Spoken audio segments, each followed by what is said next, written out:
The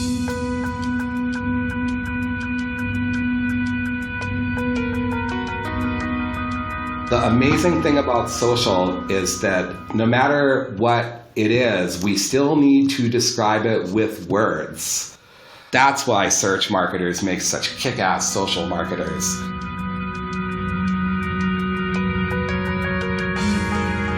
Hello and welcome to the Jumpstart podcast with Jeffalytics. I'm your host, Jeff Sauer. Today, for our 23rd episode, we will talk with Marty Weintraub, founder of AimClear, and as far as I know, the inventor of psychographic targeting.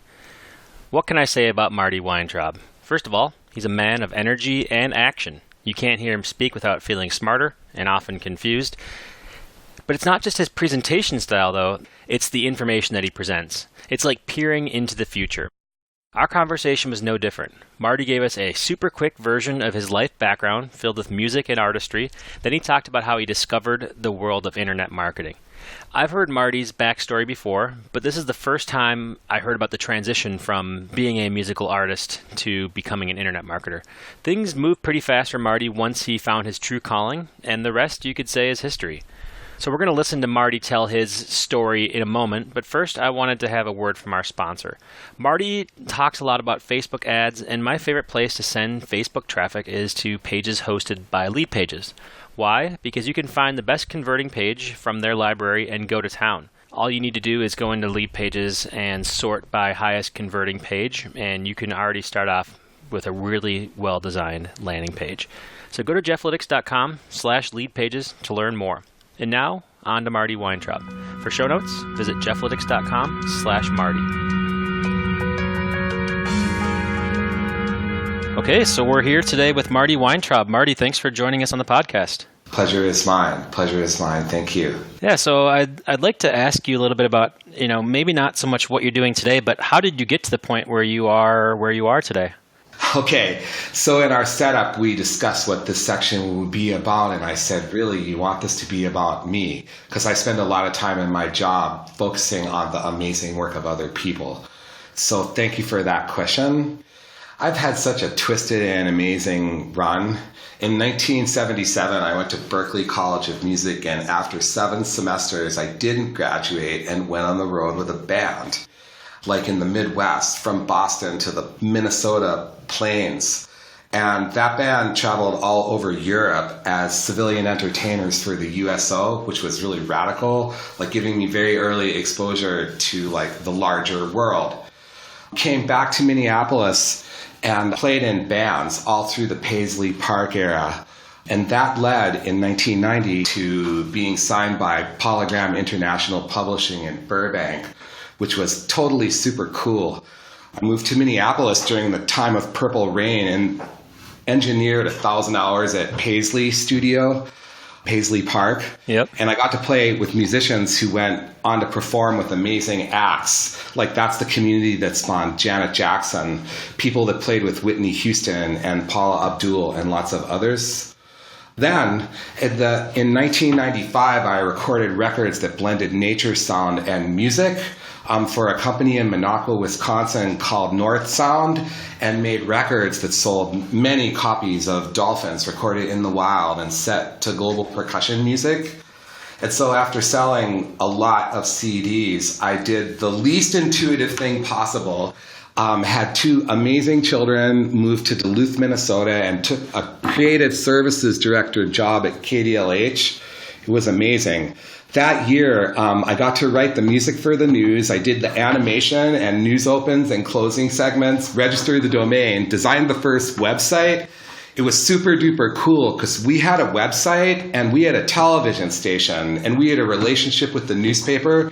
And in 1995 and 96, we were saying, go to the newspaper to read the rest. We had audience about a decade before anyone else did. Then they sent me around the country doing the same thing for other stations in the group. So I got to experience the convergence of marketplace with First Digital. In 1998, I was a founding director of Westmoreland Agency in Duluth, which is, it's at the time it was a B2B old school ad agency. They hired me straight away from KDLH, and I got to create a First Digital program for a cool agency. because Westmoreland had decades of PR, positioning, ad, and design stuff, we were the dominant website developers in northern Minnesota. It was cool. Perhaps we are again. Then I decided to start a record company in 1999, which was before its time, and after helping other companies sell millions of CDs, blending nature sound and music, I started a label called Terra Aura with another well-known regional entrepreneur. We made 22 music CDs from dolphin songs, loons, ocean, and waves, blended with global acoustic music. But the internet was nascent. The music-loving public wanted it for free. Still, we made money. I got to travel all around the world recording nature sounds. Then, 2002, I got a job as managing digital for the Institute of Production and Recording in the Twin Cities and helped grow it from a sub-1 million company to a lot of revenue. And I got to do everything. It was early. It was 2002. AdWords was pretty new. Heady times. It was amazing. And we crushed the academic lead generation space for years. During that run, I was diagnosed with stage 3B lymphoma, which was a radical surprise. And my boss said, you don't have to go anymore, but please, would you do our AdWords until you pass, Marty? It's super cool, really cool. And so I'm in the chemo pod at Mayo and I'm doing AdWords and SEO work and keyword research. If you search for my name and Inc. magazine, you'll see videos, including one that's about that experience. But it was really cool. Literally, I wrote the marketing plan for AimClear in that hospital room. When I got out, IPR became my first client, which was really cool. And the second client was Blue Cross Blue Shield Minnesota. And there was a radical success selling catastrophic health insurance with SEO. Super cool. And then it just came after that. 2007, it was me. We're at the 34-person mark. We've gotten to work with incredible, amazing clients. That brings me to right before where we are today. And thank you so much for asking about me. Yeah, no, it's fascinating. I've heard things about being a musician, and I've seen a little bit of that. But just for you to give some color to it is really. To be clear on the Paisley Park claim, I engineered a lot of hours there where the studios are available for purchase. Those studios did commercial business through that whole era as well. And I got to run with, I just ordered the only UK CD single #1 in UK that I bought on eBay off someone in Australia, Prince, the most beautiful girl in the world. And that was engineered by my dear late friend, Tom Tucker and mentor. And dude, I learned as much about marketing from being a musician as anything. Oh, I can imagine. It's funny, the Paisley Park, since I'm a Minnesota guy too, one of my former business partners, or current business partners actually, was Prince's security director at Paisley Park. So you probably came across him a few times along the way. His name is Hucky. I don't know if you remember that name at all or not. To be honest, that era of my life is sort of a haze. It was a long time. Google Marty Weintraub rockstar picture and look at the picture of my face and tell me if you think I freaking remember 1986, okay? You just tell me that. Well, we'll put that in the show notes too, so that everybody can get that visual.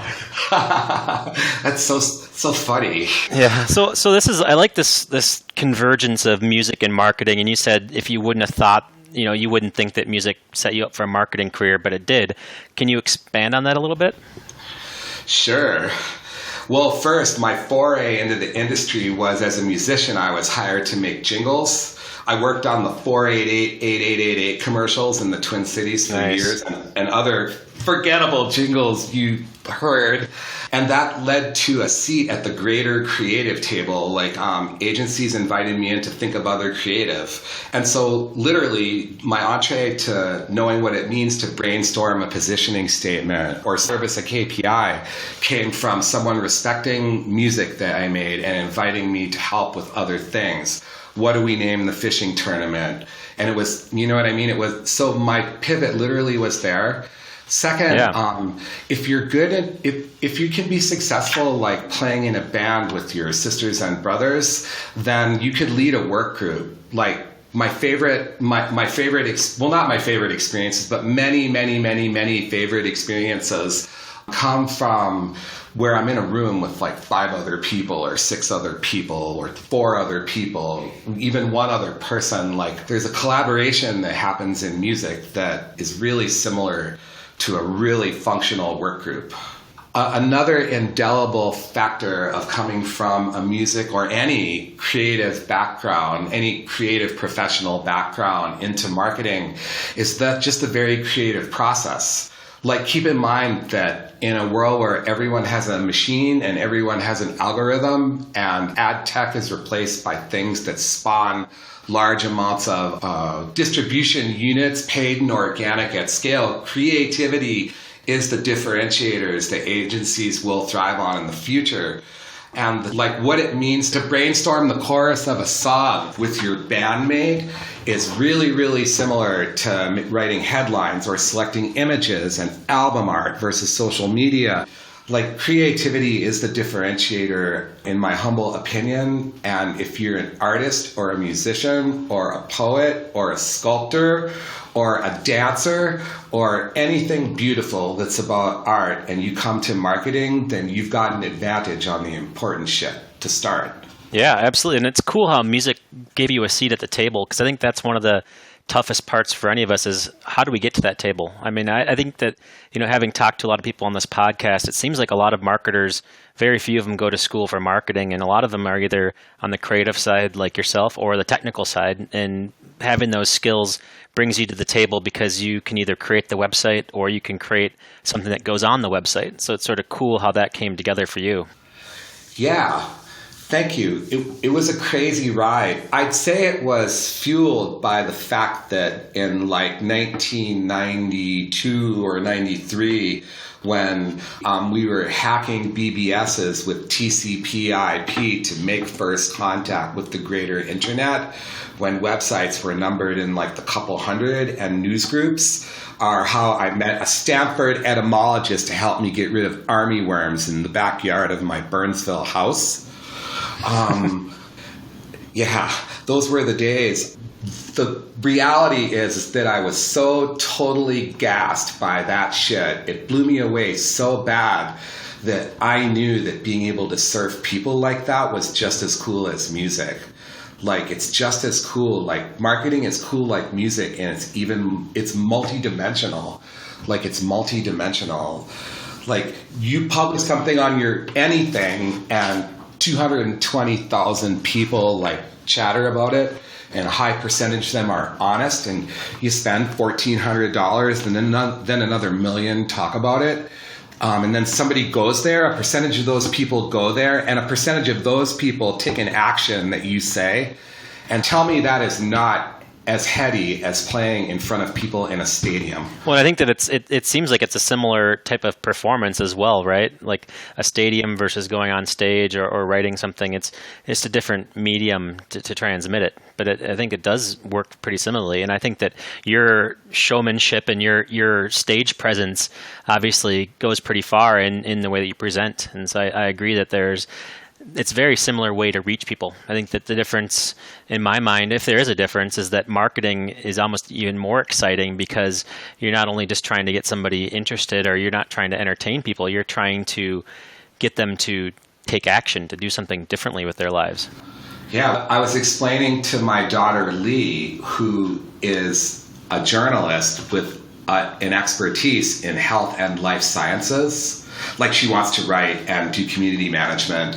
Her job is doing that, writing and doing community management for a company that makes a product in that vertical. I was telling her, honey, you remember when I used to swim in the ocean and make hydrophone recordings of dolphins, strap you onto my back and make records at my piano? And I'm telling you that it is magical. She came to me and told me that it was magical. She said, being a marketer is magical, Dad, which is amazing to hear from my child. And I said, yes, it is. We've got the data. I wonder if it helped her that I pulled Sysimo's map gap analysis comparing the place she's interning and her competitors. I'm sure that a lot of that stuff that you do and that you've preached has rubbed off on her through osmosis at the very least, because I think that just being around somebody, it's inspiring. And I think that's, obviously you went and started an agency and it was just you for a while, and then you've grown to, into 30 plus people. How has that translated? Like, have you been able to mentor the people that you're working with? How is your passion rubbed off on the rest of the people you work with?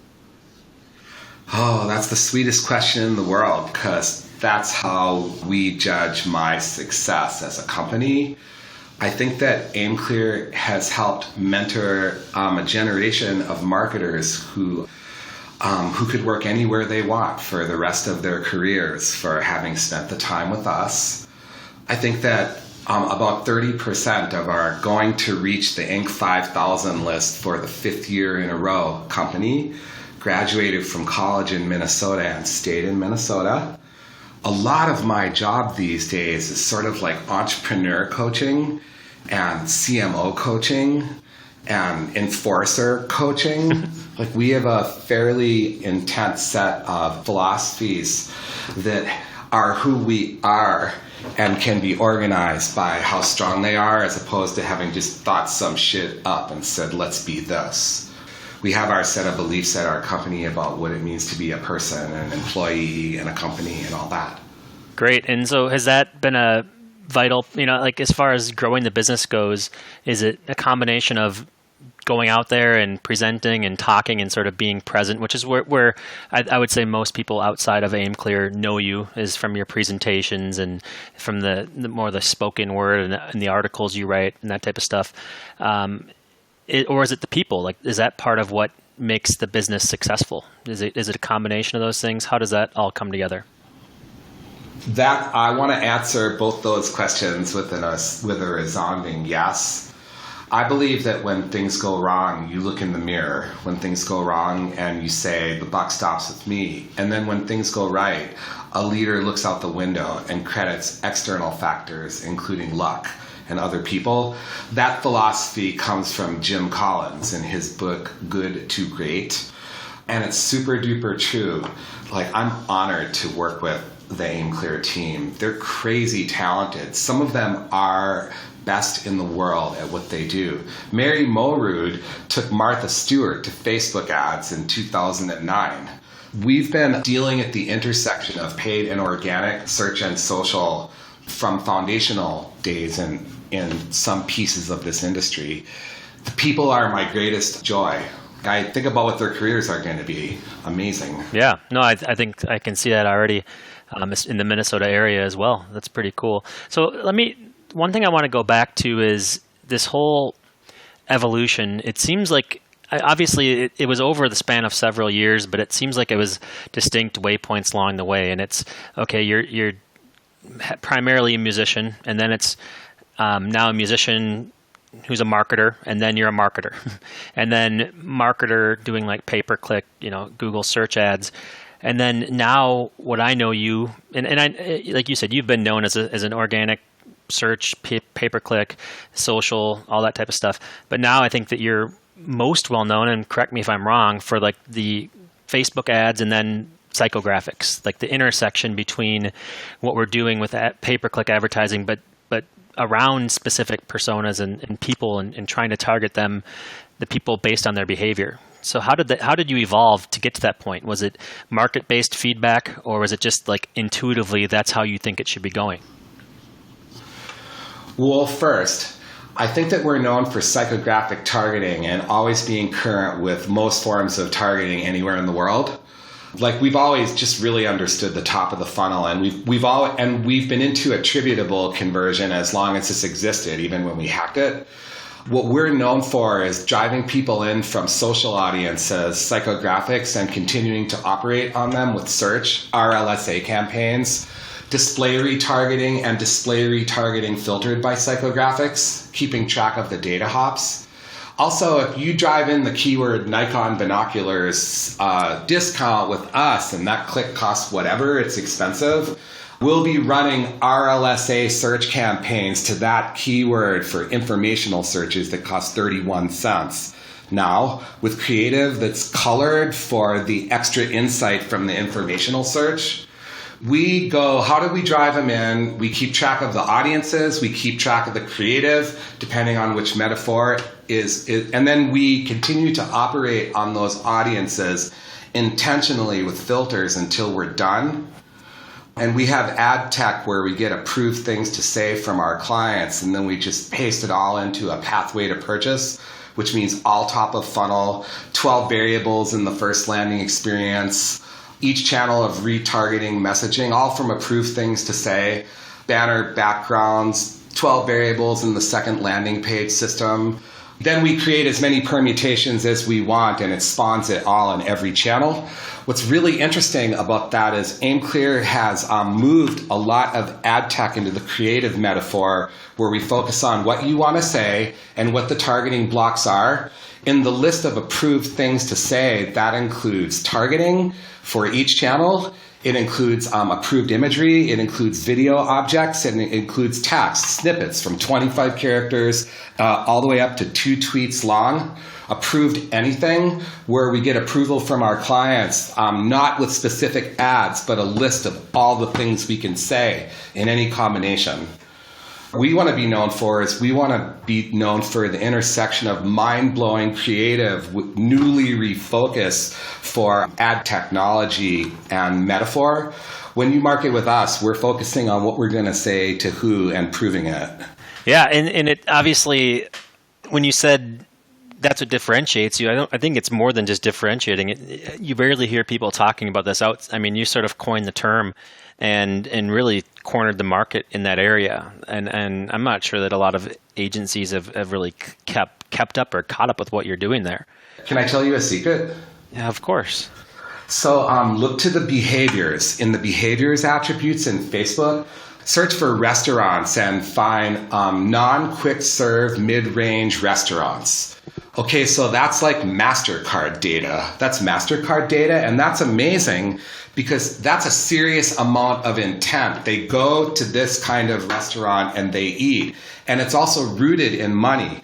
So if you start with a behavior that's rooted in both money and intent, then add on active filters like eating out at, culinary tourism, destination dining, or 10 cooking shows. You know what I mean? Like cable shows, and clarify it with active things that people do. They watch this show. They go on wine tours. If you root psychographic targeting in a behavioral object that has both intent and money, then that's very powerful. It's really powerful. Absolutely. So I'm still curious about how do you recognize this market opportunity? Because I think that it wasn't a recognition so much as it was purely authentic fanaticism.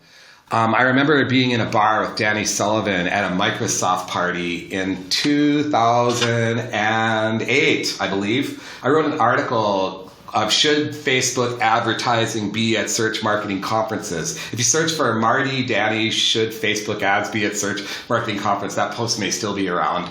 And he said there's no box. You can't type something in a box and press search and go to a result page. That's not what it is. It's organic display is what it is. Mm-hmm. Okay, so the first answer to your question is that I was so freaking turned on. Like, I was so turned on. Like, 2007 Facebook ads, I went, holy crap. Because I was working at IPR, and we started targeting kids who like to play in rock bands and were single and 17 years old and lived within a radius. Then we figured out how to target their parents and stuff. Like, it was cool. Then the second thing is, Danny told me, well, whatever you do, be like Eric Ward. Like, he branded himself as a person who does links. So what you become known for may not reveal the depth of what you do, or it may literally define a total scale of expertise. Building your brand in the industry is about deciding the thing that you want to claim as the thing that you believe in. I have that conversation with my staff all the time. I go, why don't you just take that? There's nothing there. Everyone needs to know. The best way to be a thought leader is to take a position on something that matters and lead thinking. So, like, it was honest. You know what, Jeff? It was honest. Like, it was one of the most honest experiences of my life. Like, it was real. Like, after I was done with chemo in 2006, my friend Craig Bally from Brave New Media here in the cities, carried me across a canoe portage in the Boundary Waters. AimClear was born of that. Because you know what? Once you've experienced something like that, how's anybody really going to fuck with you? They can't after that point. I think that's sort of where I sort of see this from the perspective of not just you personally, but also your business and your positioning, because like you said, it's like a genuine curiosity that why can't we do it this way, and thinking a little bit differently. I think that scares a lot of people to think differently because they're sort of thinking in that box. I think that even though that's just the literal words, the search box, you put in what you're looking for, but it's also like a metaphor for this whole thing, right? The difference between search and that type of return where you're going after people with a finite list of possibilities, even though there's a almost infinite number of search combinations, versus your like psychographic targeting and finding people, the needle in a haystack, going after these people, that is almost infinite, like the amount of opportunities you have there. So I think that's what scares people. And it seems like you just hit it, you embraced it head on and saying, well, I need to find these people, and that's the only way I can do it beyond those who are raising their hand. So actually, psychographic targeting has evolved really a lot. Like I say, we're in generation 5, which means we have layers. Finally, there's layers. There's 4 levels of include inside of Facebook to continually narrow the audience, and any targeting variable, including the wildcard interest bucket, can be in the layer. So that's how you get an audience like this, where 7,200 people, where behaviors, real estate investments, they're going to make real estate investments. They're interested in personal pension schemes, self-invested personal pension, planning for retirement. These are things you do pre-retirement, and to that point, they're 40 to 61 years old. They make more than $250,000, and they're into Boca. They're into Boca and Lauderdale and Florida and Miami and Gold Coast, right? So they're planning for retirement. They're age 40 to 61. They're real estate investors. They make over $250K, and they love Florida. Like, connect those dots. And there's also an exclude function now, which is my dream. That's the dream. We are living the exclusion dream. There's about 115 million people in Facebook in America who like free stuff or free samples or free baby stuff, the freebie source, yep. 115 million. And so like if you're selling something like, say, small business software, and you target full charge bookkeepers who work in a home office in America, those roles are about 51,000 people. But if you take out the cheapskates, it's 36,000. So you know what that tells us? That tells us to take the negative keyword list in AdWords and paste it in the Facebook exclude box and see what parses. The amazing thing about social is that no matter what it is, we still need to describe it with words. Yes. We still need to describe it with words, and that's why search marketers make such kick-ass social marketers. Because we understand synonyms. We understand modified broad match with negative exclusions. And so how does somebody, like, obviously you have an agency that provides this service, and you're probably working with larger companies that are there. How does somebody do this for their own type of business? Maybe they're a small business or a nonprofit. What would be the steps they'd go through? Is it basically describing in words who you're looking for and then using Facebook to find it? Do you even look in Facebook? Is there a lot of like measuring or a lot of strategy that goes into this? How would somebody get started in doing what you're describing? Okay, so first, that's a little like saying, what color is a house? So, okay, sure, we can do that. Well, I don't expect you to give away your secret sauce or anything either. It's more just like I think this is a really amazing idea, and I think that it's easy to get started with like a paid search. Just put some keywords in there. How would somebody get started in maybe doing basic psychographic targeting on Facebook? Okay, so first, don't buy into myths about social media. Like, get your information from really credible sources. Choose blogs to read. I like Marketing Land. If I would get daily search cap from Search Engine Land. This Week in Display from Marketing Land. I'd scan all top social media marketing. Okay. then whatever your barriers are to getting started, remove them. Like you're not going to get it done if you don't make that 10 minutes a day, or spend a couple hours and then spend X per day, and set your goals straight away that you're going to make money with it. So the answer is log into Facebook and make like you're going to make an ad. Like figure out how to go into your Facebook account and make like you're going to make an ad. It's easy. Facebook wants you to do it, especially if you're a business. Yep. Then when you're making the ad, look at the targeting variables. Look at the things you can layer to make audiences bigger or smaller and the specificity thereof. I recommend reading chapter 5 of my book, Killer Facebook Ads. Like in that book, chapters 2, 3, 5, and 7 are still foundational for how we can think about this. Read chapter 5 or 7 in Killer Facebook Ads. Psychographics are interest, affinities, proclivities, biases, etc., all kinds of stuff. So the answer is make like you're going to make Facebook ads and then just go in and experiment with the targeting. Read cool writers. Michael King. I like Michael King's writing. Yeah. I like Mary Morud's writing. Anything in our blog. Go to the psychographics area of our blog. Oh, we have a thing called the Super Secret Psychographic Social Distribution Weekly Tip Sheet. And it's a short thing we send out by email. There's never any selling, and it just keeps up with targeting updates, and you'd be astonished. If you want to be on that list, you can email me, marty@aimclear.com. Anybody can just email me about anything, anyway, anytime. No, I think that's a great starting point. I like those sources as well. I think your blog is awesome. Michael King, everything he writes is great. He was a previous podcast guest and had some really cool background in music as well. So I like Larry Kim. Yep. Larry too. I saw you've had Larry. Larry has some rad shit to say right now about the destiny of top of the funnel. Larry at Hero Conference, which I had the pleasure of keynoting, Larry preached that the cost of some top of funnel search is so expensive that it's better to find really low cost, channel favored videos that are cheap, drive people in, and now start operating on them. Those are the people we run search campaigns to. Like his theory is at scale. That's the way it's going to fly. It's really, and he handles like 1% of all the money that goes through Google. Like he sees shit. Yes, he sees a lot of stuff, and he has the data to back it up as well. I'm sorry for my potty mouth, by the way. Oh. I apologize for my potty mouth. That's fine. I think we've had a few potty mouths on the podcast, so we'll see if we need to put the explicit barrier on it or not. But I think it's good. Whatever. Usually swearing just means passion in my point of view, and passion's what we're looking for, right? We want an opinion. We want somebody to really show their passion for this, and obviously you've done that. I've learned a lot in listening to what you're saying here, and every time that I hear you talk, I come by with a list of 5 things that I want to do, not just because it sounds cool, because it's the right thing to do. And so I think I'm walking away with that, and I think a lot of other people have as well. I'm so glad. Yeah, absolutely. Is there anything else that you... go ahead. I just want to say that I'm so glad that I get to breathe this air and speak with you today and to be your peer and colleague.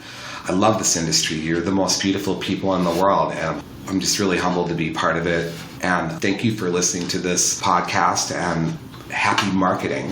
Yes. Is there anything that, just knowing people who are looking to get into this, any other pieces of advice? Obviously, we have some articles that we're going to link to. Anything that you'd want to close with to leave them with as a thought? You mean like somebody starting their career or coming over from another business into this industry? Yeah, I'd say that's it. Like somebody who's either that or somebody who's been doing Facebook for a while, but they're not excited about it anymore.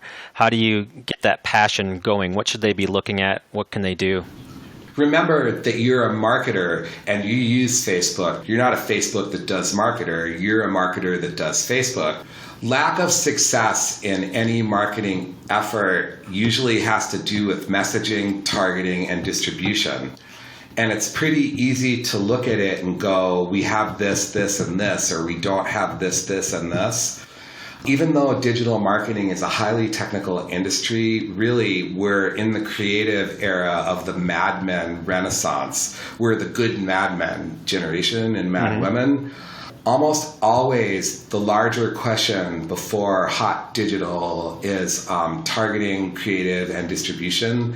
It really hasn't changed very much. And now that the search engines and social communities have such great bullshit detectors, once again, those with the best messages to the right people at the right time in the right place, targeting, creative, and distribution. Like, get back to basics and don't be too impressed by like the technology piece. Just know that targeting is empirical. You could target anybody for anything, and then you could layer attributes through visits. Creative is immortal. It's timeless. Nothing has changed about it. We just have better verticalization and data. And then distribution, also a given. Creative distribution is easy. Targeted distribution is easy. What's hard is knowing what the hell to say to who. Like, can I sell this? Marketing is, can I sell this? Yes. Marketing is getting people interested in what you're selling, right? It's all it is finding that connection with somebody to do it. And there's a lot of different ways to do it. You can spray and pray, and you can, do the spammer technique where if you send out 1 million messages, you might get one person who accidentally finds it, or you can get smart with it and you can have that money work harder and you can be more targeted with what you're doing. Of course, the enemies of specificity are scale and cost. The more specific you get, the more it costs because there's more data involved and there's fewer people. Yeah, that's a really cool meta thought to stop on today. Absolutely. Well, I appreciate you joining us today, Marty. It's been a great adventure, a nice ride, just hearing everything that you've gone through. And obviously, I think I could talk to you for several hours and come up with even more ideas. So thanks for joining us. Thanks a lot. Congratulations on how you're assembling really interesting people. Like, I'm looking back at what you're doing with this, and that's just a really nice example of the right way to do branding and promotion and stuff. Good job. Thank you. Appreciate it. I love the energy that Marty brings to the table. We could have talked for hours, but I know he's busy, so I wanted to keep it to around 30 minutes. Speaking of that time frame, do you like the new format of reduced length interviews? We had started with an hour, and we were going for an hour for most episodes, but as you can probably see now, I'm targeting about 30 minutes per interview. I think that 30 minutes is good for people who want to consume the entire podcast during their commute or if they're running or something like that. But I'd love to hear your thoughts. Do you like doing 30 minutes? Would you rather keep it at 60 minutes? Or do you want it to be even longer than that? Because we can go pretty long in these long-form interviews. But as for Marty, there's not much more that I can say about him other than you should read his blog and watch him speak. There's really no way to put it into words. His speeches are so energetic and informative that you have to be there to really know what's going on. And actually, if you're there, you should watch the presentation a couple more times to really fully understand what he's saying. I'm honored to know Marty, and I think that it's great that he represents my home state of Minnesota so well. If you're into the people from Minnesota, remember that our interviews with Lisa Grimm, Lee Oden, and Angie Schottmiller are also available on our podcast stream. So yay, Minnesota. This is my last recording in Minnesota for a while. Next week I'm heading to Israel, which is actually the place where Marty Weintraub delivered a keynote at SMX Jerusalem. For show notes, visit jeffalytics.com/Marty. From the Paisley Park to the ocean sound, I've been around for some time. Such experience gave me solid ground to turn mundane into sublime. People are my greatest joy. I'm happy that I can breathe the air. Life is ours to enjoy. Live with style, add some flair. Campaign trampoline, psychographic parachute, aim clear and shoot, aim clear and shoot.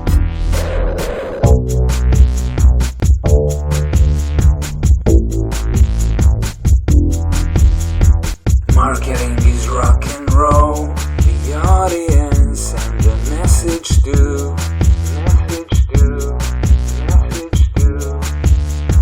Find your match, it is up to you. Campaign trampoline, psychographic parachute, aim clear and shoot, aim clear and shoot.